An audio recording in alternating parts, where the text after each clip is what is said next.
Paz de Cristo, familia Maranata, qué bendición nuevamente estar con todos ustedes otra vez en la comodidad de su hogar, otra vez en donde usted se encuentre, en donde haya escogido o donde tal vez esta programación lo haya encontrado, en cualquier lugar que usted esté. Yo quiero darle las gracias por estar ahí, gracias por sintonizarnos, gracias por hacerse el tiempo de ver esta transmisión en vivo que estamos haciendo en este viernes 17 de abril, a un poquito más de las 7. Son las 7:30, 7:39 acá con nosotros, entonces espero que usted ya esté en casa, que usted esté cómodo con sus seres queridos, a los que más ama a sus lados y que podamos seguir aprendiendo como cada viernes de la palabra de Dios, de la voluntad de nuestro Señor Jesucristo. Así que nuevamente, congregación virtual, Maranata en línea, está acá para servirles. Les recuerdo cualquier necesidad que usted tenga, cualquier oración o petición que usted desee por la cual nosotros debamos de orar, háganoslo saber y así nosotros podemos estar en constante oración o podemos movilizarnos para cualquier situación que podamos y que esté a nuestro alcance y que podamos ser de bendición. Amén. Ahí donde está, levante sus manos, cierre sus ojos. Vamos a dar inicio como siempre buscando la guianza del Espíritu Santo, buscando la guianza de nuestro Señor. Amén. Levante su mano ahí y diga: Señor Jesús, venimos en este momento a darte toda la honra, a darte toda la gloria, Padre, porque sin ti, Señor, sin ti no podemos hacer nada y sabemos que estamos nuevamente reunidos, que estamos nuevamente, Señor, por esta plataforma para glorificar tu nombre porque tú así lo has querido y porque tú así te ha placido, Señor, y que tu voluntad nos ha llevado a hacer esto. Así que, Señor, yo te pido en este momento que quites cualquier barrera de distancia, Señor, cualquier barrera de fronteras, de metros, de millas, kilómetros que estén en medio de nosotros, Señor, para que seas tú quien lleve esa palabra viva y eficaz a los corazones de cada uno de los que van a escuchar, Señor, tu voz por medio de mis labios, porque yo sé, Señor, que eres tú el que habla, que nosotros simple y sencillamente somos instrumentos tuyos y así todos puedan sentir tu gloria, puedan sentir tu majestad ahí en donde están cada uno de ellos reunidos. En el nombre de Jesús, amén y amén. Gloria a Dios. Pues bueno, hermanos, yo sé que por ahí alguien me dijo después de la transmisión del día viernes pasado, nos dejaron con un poco de hambre porque les dije que esta iba a ser parte, la segunda parte de lo que íbamos a estar viendo. Y es la lección número 3, que es unánimes en oración. Y esta es la segunda parte de este estudio bíblico que hemos empezado a hacer de lo que son hechos, acciones, segunda parte de la lección número 3. Amén. Y quiero recordar un poquito de lo que estábamos hablando la semana pasada. Estuvimos hablando acerca de este suceso donde los discípulos se reúnen en el aposento alto, están unánimes, unidos en oración, en ruego, en súplica, pidiéndole a Dios. Y es algo maravilloso porque después del ascenso, después de que Jesucristo sube al cielo y Él está ahí, entonces nosotros notamos que ellos van y hacen lo que les dijo, no al pie de la letra por lo que vamos a ver hoy, porque de repente se levanta Pedro y dice algo, tenemos que reemplazar, tenemos que cambiar, tenemos que hacer esto, que es el próximo punto que nos toca seguir, que es reemplazar, ¿no? Porque la naturaleza del hombre siempre ha sido reemplazar las cosas, quitar lo que está viejo o cuando hace falta algo, poner algo nuevo, algo diferente, ¿no? Esto es la naturaleza que siempre tenemos. Los discípulos en esta ocasión ven la necesidad de reemplazar a Judas, de quitar a Judas, y la Biblia narra cómo empieza entonces Pedro a decir esto, porque siempre nuestra naturaleza es esto, ¿no? Cada vez que hace falta algo, reemplazar lo que se perdió, quitar lo pasado y poner algo nuevo. Siempre buscamos reemplazar las cosas. Eso es lo que Pedro se levanta y empieza a decir, ¿no? La naturaleza del hombre. Así que para ver esto es como vamos a introducirnos a las escrituras y vamos a ver la palabra de Dios en Hechos capítulo 1 versículo 20, donde la palabra de Dios nos dice Porque está escrito en el libro de los Salmos, sea hecha desierta su habitación y no haya quien more en ella y tome otro su oficio. Pedro se levanta entre la multitud ahí en el aposento alto después de que Jesús los ha mandado a que se reúnan, a que esperen la promesa del Espíritu Santo, y él empieza a citar las escrituras, y es esto lo que cita, ¿no? Pedro cita esta escritura. ¿Por qué? Porque cada vez que nos falta algo, buscamos un versículo para reemplazarlo o para respaldarnos. Cada vez que usted siente una necesidad, cada vez que usted quiere algo, usted va a buscar siempre un versículo de la Biblia para respaldar lo que usted está pidiendo, las peticiones que usted está teniendo. Y esto es algo que no le pasa solo a los discípulos, no le pasa solo a Pedro, efectivamente. Nos pasa a nosotros, siempre nosotros que queremos algo o que buscamos algún objetivo, tenemos algún deseo, tenemos alguna motivación para algo, buscamos en las escrituras qué es lo que la palabra de Dios dice para que nosotros nos respaldemos de la Biblia y digamos, es bíblico lo que estoy haciendo, es bíblico lo que estoy diciendo, es bíblico lo que estoy pidiendo. Esto mismo es lo que hace Pedro, un discípulo, un alumno del maestro más grande y más sabio que ha existido, y hace lo mismo que nosotros. Por eso no nos debemos de confundir a veces que nosotros decimos, bueno, yo quiero buscar algo en la Biblia, porque esto es lo que nosotros hacemos cada vez. Esta es nuestra naturaleza. Siempre queremos hacer las cosas bien y siempre buscamos un medio de cómo dar a conocer de que estamos en lo correcto. Por eso es que la Biblia muchas veces es mal interpretada y mal traducida, porque buscamos textos a nuestro beneficio. Buscamos cómo mejor se acopla a lo que yo soy, cómo mejor se acopla a lo que yo quiero y deseo. Y ese es el problema, porque tenemos que tener cuidado de realmente estar en la voluntad de Dios. Eso es lo más indispensable. Tenemos que tener cuidado de realmente estar en la voluntad de Dios. Porque usted puede pedir muchas cosas.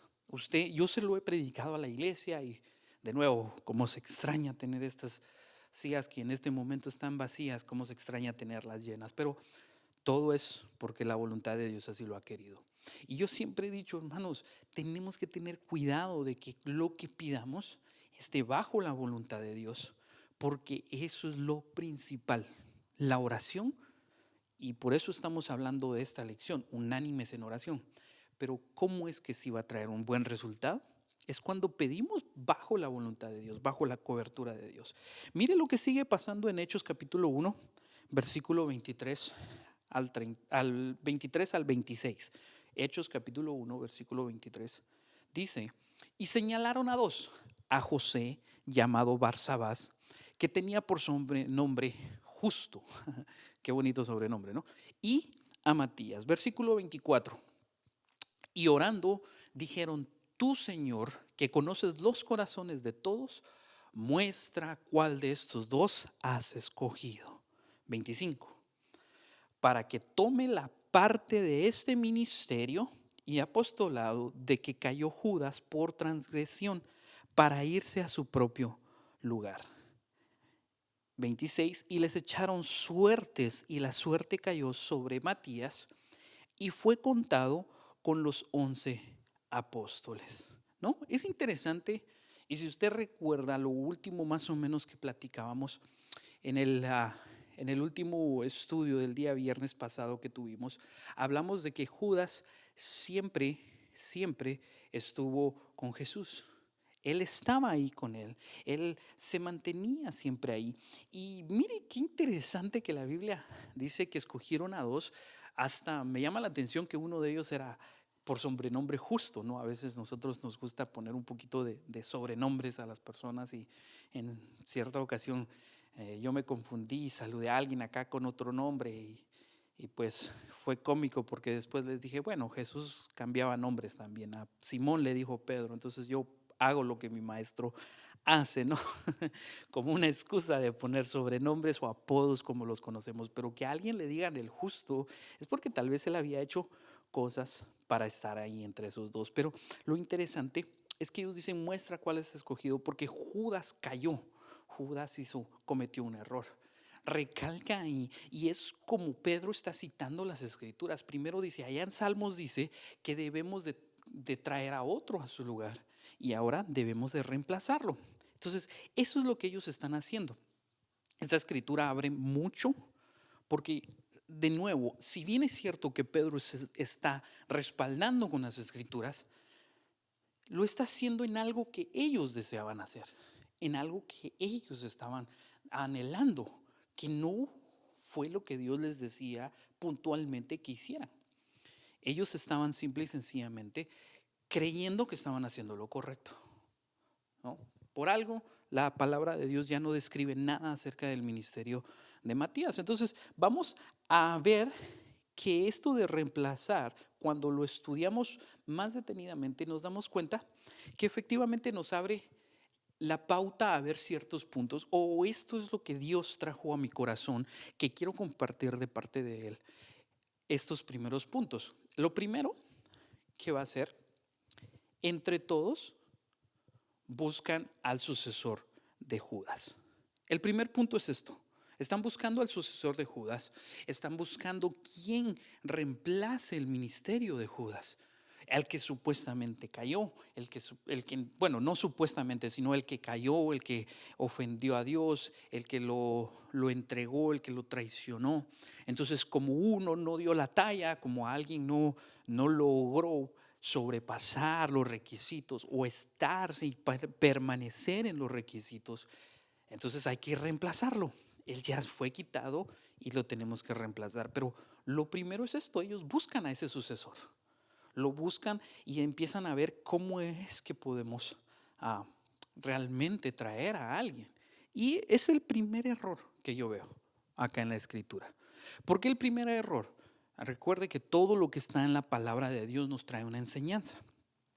Este es el primer error porque sabe que cuando Dios escoge a un líder, Dios escoge a los líderes para crecimiento de su obra, para crecimiento de su voluntad, para que la iglesia que somos nosotros crezcamos. Dios escoge a esos líderes. No somos nosotros los que los debemos de escoger.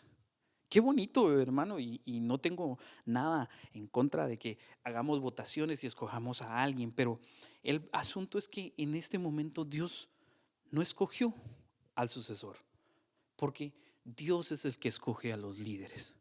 Dios es el que trae y la pauta y nos dice quién es el que va a liderar un pueblo, ¿no?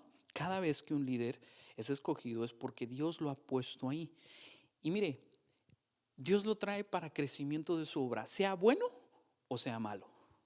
Porque Dios escoge líderes buenos y muchas veces Dios nos va a permitir también que tengamos líderes no tan buenos. Porque nos van a enseñar, primero, los buenos, lo que debemos de hacer, cómo debemos de actuar, cómo debemos de hablar, qué debemos de decir, todas estas acciones que debemos de hacer. Lo segundo, a los que no son tan buenos, también nos enseñan lo que no debemos de hacer, lo que no tenemos que estar, cómo no debemos de actuar. Entonces, sea un líder bueno o sea un líder malo, recordemos que Dios es el que lo ha escogido, Dios es el que lo ha puesto. Dios pone y quita reyes. Tal vez muchos estamos enojados o desesperados o frustrados con nuestros líderes gubernamentales por las medidas que están tomando de precaución y algunos nos enojamos con ellos, pero Dios los escogió. Y si Dios los escogió, por algo están ahí. Hay que orar por ellos. Por eso le digo, sea bueno o sea malo. Mire la palabra de Dios. ¿Cómo es que Dios nos recuerda que Él es el que escoge?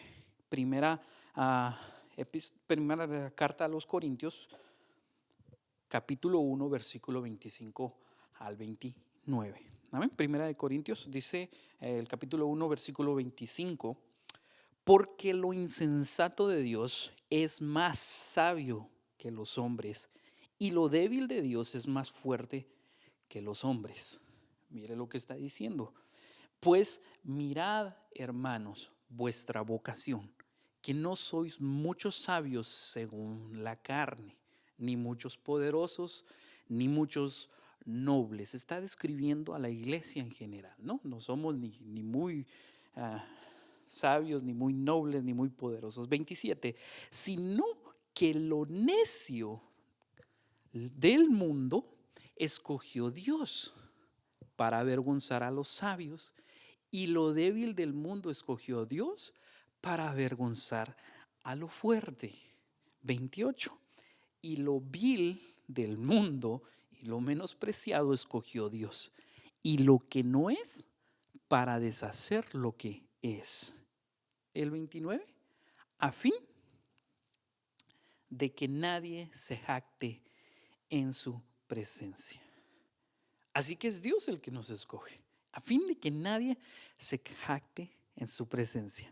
Y mire, quiero poner este texto o esto que leíamos muy en claro, porque muchos podremos ver, o muchos nos podrán ver, muchos podemos seguir viendo incluso a hombres de Dios que están en plataformas como la que estamos usando ahorita, o plataformas aún más extensas, aún más reconocidas, de renombre, o incluso el pastor de una iglesia pequeña, el pastor de una iglesia, me refiero al número de personas, porque la iglesia de Dios somos todos, ¿no? Entonces, alguien que pastorea cierto número pequeño de ovejas, y miramos a alguien que tiene una multitud de ovejas más grande que la multiplica a la de este pastor.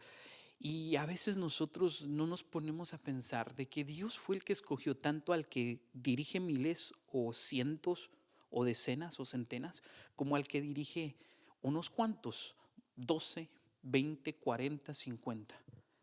Pero lo importante, hermano, es que si nosotros estamos aquí, como su servidor está acá, es entender que si estamos en esta posición, como digo a veces, del micrófono para acá o en este momento de la pantalla que usted está viendo para acá, es porque nosotros éramos lo vil y lo menospreciado del mundo. De lo que no tenía nada. No éramos nobles, no teníamos vocación. En algún momento alguien pudo decir de mí, de su servidor, no tiene futuro, no va a ser nadie en la vida, no va a hacer nada, no tiene experiencia, va a terminar así, va a terminar infinidad de cosas. Y Dios nos sacó de lo más vil del mundo para avergonzar a lo preparado del mundo. Entonces, ¿qué es lo que le quiero decir de nuevo con esto? Regresando al tema, Dios es el que escoge líderes. No le correspondía en este momento a Pedro y a los discípulos poner a un líder o poner a alguien entre ellos, porque no era de parte de Dios. Ellos no oraron cuando pidieron, cuando se pusieron a hacer esto, porque Dios es el que nos pone, Dios es el que nos quita. Yo se lo he compartido a la iglesia. Soy solo la cara de la compañía, si lo queremos poner de esa forma. Y en cualquier momento el dueño de la compañía cambia de gerente. ¿Y qué es de nosotros? Nuestra oración o mi oración personal, le puedo decir, es: Señor, déjame ser parte de lo que tú vas a hacer con Maranata. Pero si por prominencia de Dios Él no quiere, Maranata no se va a detener. Maranata va a seguir adelante porque es la iglesia de Dios.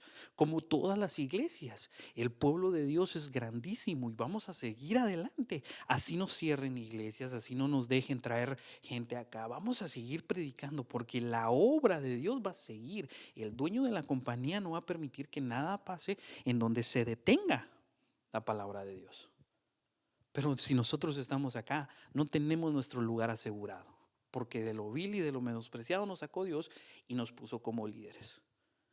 Eso lo tenemos que tener muy en cuenta. Entonces no nos corresponde a nosotros, solo somos vasos de barro, simples y meramente instrumentos de Dios. Así como usted tal vez en este momento tiene una taza de café a su lado, un vaso de agua, una botella de agua o algo que tomar, o un té si es un poquito más refinado. Pero así como usted utilizó ese vaso, así nos utiliza Dios a nosotros. Así. Por eso, hermano, le aconsejo que mantenga siempre su cuerpo limpio y puro, para que cuando Dios nos quiera usar como vasos, pueda utilizar un vaso limpio y derramar su espíritu sobre él. Porque usted no agarraría un vaso sucio para tomar algo en él, ¿no? Y esto nos lleva al segundo punto, porque los apóstoles no oran para ver si tienen que escoger. Ellos, su oración, y es el segundo punto que vemos, su oración fue para señalar a uno de los dos. La oración no fue para ver si escogían a alguien, no, fue para que señalara a uno de los dos. ¿Cuántos de nosotros caemos en este error? ¿Cuántos de nosotros, mire, esto, sí hubo una oración, sí le pidieron a Dios, mira Señor, sí doblaron sus rodillas porque hemos estado viendo que estaban unánimes en oración, solo que la oración vino un poco después de cuándo debía de venir. Ya empezaron a pedir cuando ellos ya tenían dispuesto lo que iban a hacer. Y eso es lo que tenemos que tener nosotros cuidado. ¿Cuántos de nosotros caemos de esta forma y cuántos cometemos este mismo error? ¿No? Oramos a Dios diciéndole a Él cuáles son nuestras opciones y que Él escoja una de ellas. O sea, le decimos a Dios, Señor, yo quiero azul y blanco, pero voy a dejar que tú me digas si el blanco o el azul. Nunca le pedimos a Dios, Señor, dime qué debo de hacer. No, Señor, voy a hacer una prueba, Señor. Si tú me dices esto, yo voy a hacer esto. Y si no, hago esto otro. Pero por lo regular ponemos dos opciones. No esperamos, o más bien, no le pedimos a Dios en nuestra oración que Él nos diga qué hacer antes de que nosotros presentemos las opciones. Por lo regular venimos ante el Señor y le decimos, aquí está opción A, B y C. ¿Cuál de estas, Señor? Ya que las hemos presentado. Y es lo mismo que los discípulos están haciendo acá. Te trajimos estos dos, Señor. ¿Cuál de estos dos? Ahora sí oremos. Ya que escogí yo, ya que yo veo que hay un justo, ahora sí, ¿cuál, Señor? Por lo regular hacemos eso. Señor, yo quiero un carro, pero ¿cuál de los dos puedo pagar? No, ya, usted ya se metió al carro. Tal vez Dios le dice, no agarre carro, o no se meta a ese pago, no se meta a esa televisión, o no se meta a ese trabajo. Y usted dice, no, pero yo quiero este trabajo o este trabajo. Ya le traemos las opciones a Dios. Y eso es lo que tenemos que tener cuidado. Mire, Santiago capítulo 4 nos habla un poquito de esto para que usted me entienda. Santiago capítulo 4 en su versículo 1 dice, mire, ¿de dónde vienen las guerras y los pleitos entre vosotros? Para aquellos que dicen que Dios es el que hace las guerras, ¿de dónde vienen las guerras y los pleitos entre vosotros? ¿No es de vuestras pasiones las cuales combaten en vuestros miembros? O sea, nuestras mismas pasiones. Versículo 2. Codiciáis y no tenéis, matáis y ardéis de envidia y no podéis alcanzar, combatís y lucháis, pero no tenéis lo que deseáis, porque no pedís. Pero mire todo eso, matáis y ardéis de envidia y no podéis alcanzar. O sea, ¿de qué nos sirve la envidia si de todo modo no lo podemos alcanzar? Combatís y lucháis, pero no tenéis lo que deseáis. El versículo 3, porque no pedís, y dice, pedís y no recibís, porque pedís mal, para gastar en vuestros deleites. Y el número 4, para no tardar mucho ahí, oh almas adúlteras. Es lo que la palabra de Dios dice. No se vaya a enojar conmigo que le estoy diciendo esto, no. Oh almas adúlteras, ¿no sabéis que la amistad del mundo es enemistad contra Dios? Cualquiera pues que quiera ser amigo del mundo se constituye enemigo de Dios. Ahí usted escoja con quién quiere amistad. Número 5, versículo 5. ¿O pensáis que la escritura dice en vano, el Espíritu que Él ha hecho morar en nosotros nos anhela celosamente? ¿Se da cuenta? No es que nosotros oremos o no lo hagamos. Yo conozco mucha gente la verdad les soy sincero, yo conozco mucha gente que dice, yo siempre le pido a Dios. Yo me levanto en las mañanas y yo le agradezco, ay, papadito santo, Dios lindo, Dios hermoso, y qué bueno. Pero la palabra de Dios nos dice que a veces pedimos y pedimos mal. Porque a veces pedimos para nuestros deleites, pedimos lo que nos corresponde o lo que nosotros creemos que nosotros debemos de tener, como lo está haciendo los discípulos en esta ocasión. Ellos dicen, ¿saben qué? Nos hace falta uno, hay que escogerlo. Era lo que ellos querían. Dios no se basa de números, Dios no se basa de 12, de 3, de 4, Dios se basa de alguien que quiera y que esté dispuesto a servir a Dios, y con él, con uno solo puede lograr maravillas. Acuérdense de la historia de Gedeón, llevaba miles, se quedó con 300, pero uno fue el que los dirigió.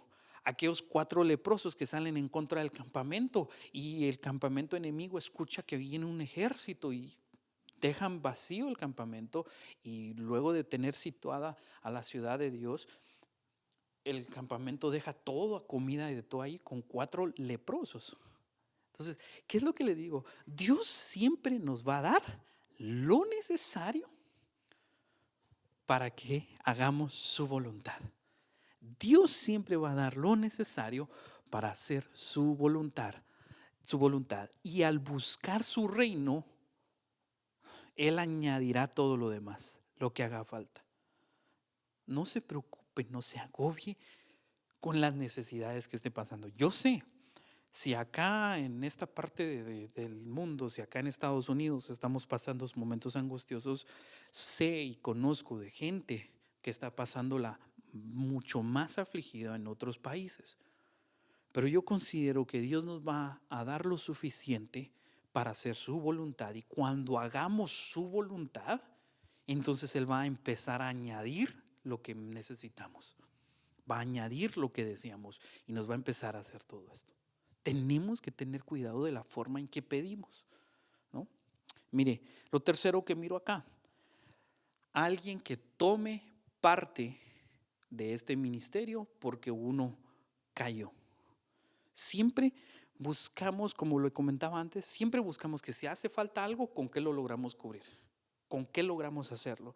Mire, en mi infancia escuché muchas historias acerca de alguien muy cercano a la familia que tomaba mucho, y gracias a Dios, dicen ellos, encontró los alcohólicos anónimos.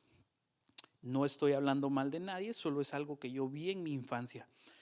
Lo que noté o lo que vi es de que sí dejó de tomar, pero reemplazó ese vicio con uno muy común entre esta denominación, y usted sabe de qué le estoy hablando, ¿no? El tabaco, que es un poco más escandaloso en el olor, pero que no los pone tan fuera de sentido como el alcohol. Pero reemplazan un vicio con otro.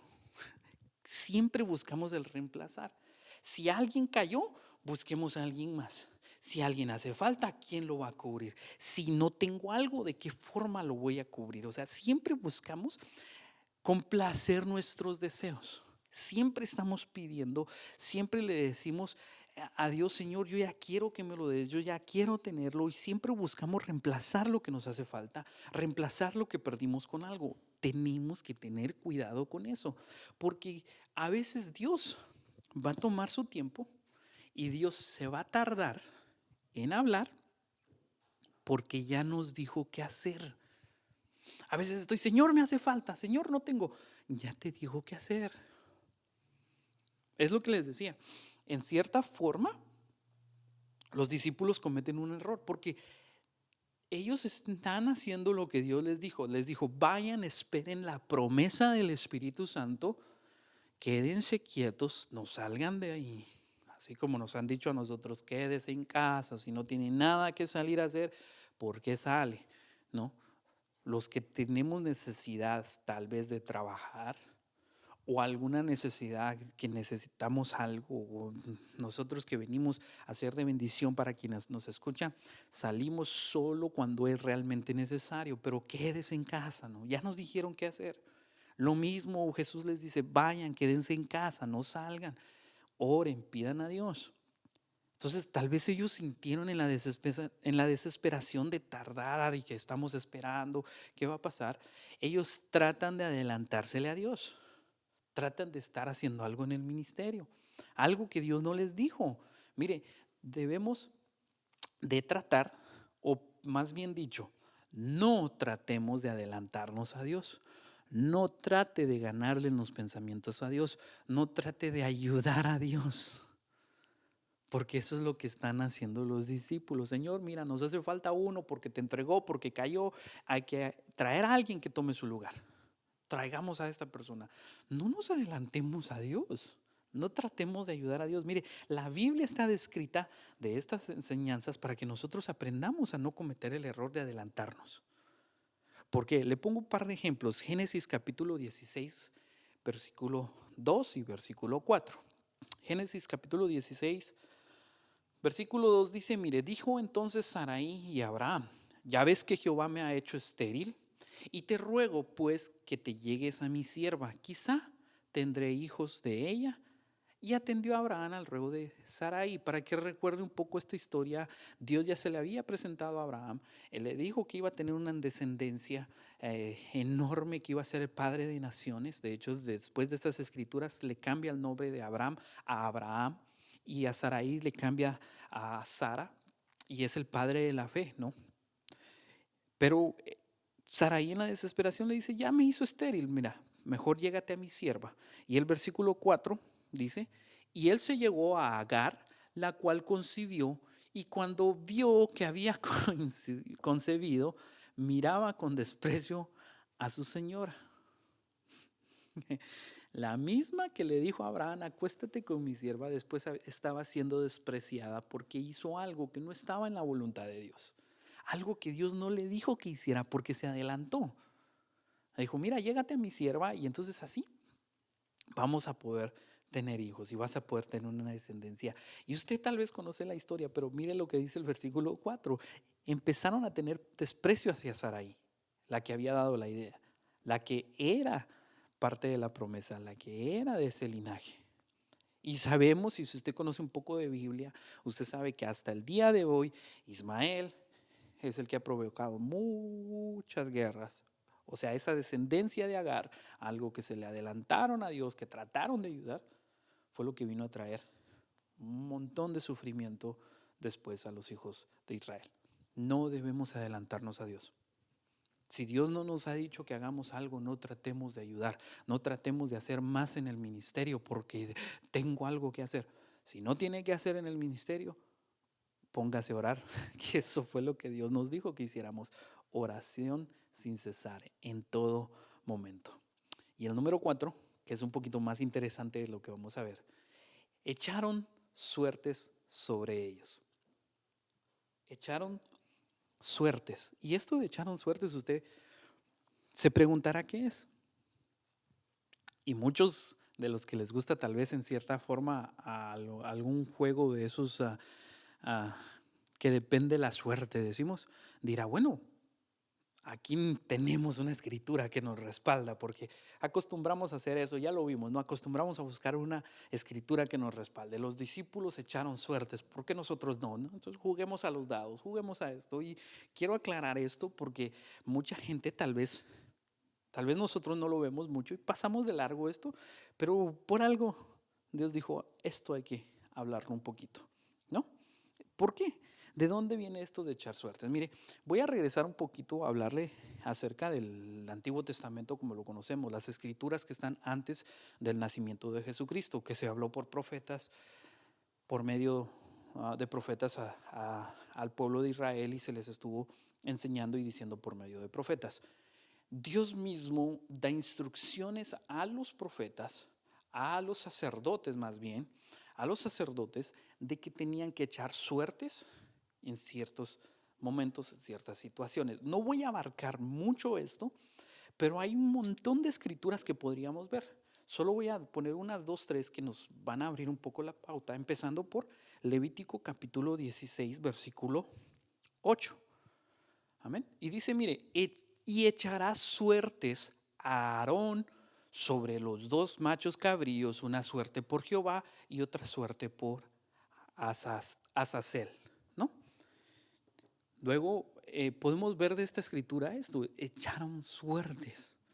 Mire, ¿qué es esto de echar suertes? Lo hemos visto, o bueno, últimamente no, porque han suspendido todos los deportes, pero es en el fútbol, en el soccer, acá en Estados Unidos, para que me entiendan los que están acá, este, se llega al centro de la cancha y se escoge la portería y por lo regular echan suertes, ¿no? Cara o escudo decimos en Guatemala, porque las monedas allá de un lado tienen la cara y en el otro el escudo. Y acá similar, ¿no?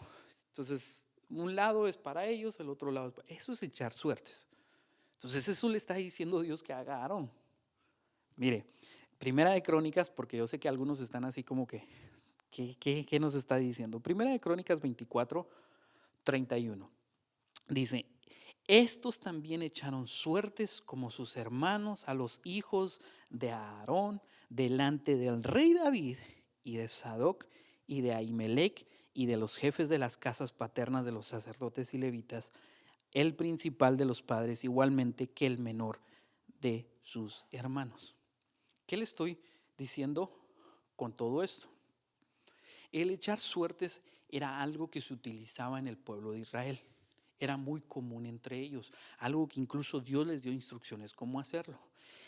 Hay algo muy peculiar que yo en cierta ocasión estaba dando un estudio y estaba un par de palabras ahí y alguien me preguntó y me dejó en las nubes y entonces yo fui e investigué qué era esto y es el Urim y el Tumim. El Urim y el Tumim eran dos especies de piedras según lo que yo pude investigar que se ponían en lo que es el pectoral, en el efod del sacerdote. Y cuando el sacerdote consultaba a Dios en determinada pregunta, le decía, haremos guerra contra esta nación, él sacaba esas piedras y esas piedras, no sé de qué forma, pero le decían sí o no, o dejaban una incógnita. Lo más común que la gente ha dicho es que eran dos piedras que estaban como medio planas y que de un lado estaban pintadas, digamos, de un color o decían sí y del otro lado decían no, que cuando las dos decían sí era la respuesta afirmativa y cuando las dos piedras decían no, la respuesta era negativa, pero que cuando una decía sí y la otra no, era que Dios no contestaba. Así se utilizaba el Urim y el Tumim en una especie de suertes que se hacían en el efod, en una bolsa que se tenía en el pectoral del sacerdote. No quiero adentrar mucho con esto, pero Primera de Samuel, capítulo 28, versículo 6, nos habla un poco de esto. Mire, y consultó Saúl a Jehová, pero Jehová no le respondió ni por sueños, ni por Urim, ni por profetas. Ahí está utilizando esta palabra Urim. Significa que Saúl mismo, acuérdese que Saúl quiso adelantarse a hacer el trabajo del sacerdote cuando él era un rey. Si usted tiene un poquito más de preguntas de todo esto, no se preocupe, mándeme una pregunta directa de lo que usted no está entendiendo, porque es un estudio bíblico y yo le puedo describir todo lo que le estoy diciendo, solo que no puedo extenderme sobre solo un punto, porque este es un punto muy, muy extenso. Pero el Urim y el Turim se utilizaba de esa forma. Saúl lo utilizó. Se cree que David también lo utilizó. Mire, Primera de Samuel, capítulo 30, versículo 7 y 8. El versículo 7 del capítulo 30 de Primera de Samuel dice, y dijo David al sacerdote Abiatar, hijo de Ahimelech, yo te ruego que me acerques el efod. Y Abiatar acercó el efod a David. Versículo 8. Y David consultó a Jehová diciendo, mire, preguntas, ¿perseguiré a estos merodeadores? Luego dice, ¿los podré alcanzar? Y él le dijo, síguelos porque ciertamente los alcanzarás y de cierto librarás a los cautivos. Le está haciendo preguntas directas David, consultando el efod. De nuevo, el efod era el pectoral o lo que tenían en el pecho los sacerdotes, que se cree tenían 12 diferentes piedras, que eran las piedras de las 12 tribus de Israel, y dentro de ese pectoral había un tipo bolsas donde se metía el Urim y el Tumim, y ahí era donde ellos